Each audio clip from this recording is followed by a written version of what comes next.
সৌম্য সরকার তাকে নিয়েই চলছে গুঞ্জন।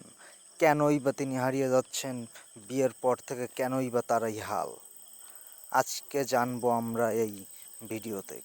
আর এই বিস্তারিত জানতে আপনারা আমার চ্যানেলটি সাবস্ক্রাইব করে সাথেই থাকুন। বন্ধুরা, বর্তমান সময় ড্যাশিং ওপেনার সৌম্য সরকার 2023 সাল পর থেকেই যেন ঝরে পড়েছেন। তার স্টাইলিশ শট আর আক্রমণাত্মক খেলা যেমন নজর কেড়েছিল, তেমনই তার চলছে ফ্লপের পর ফ্লপ।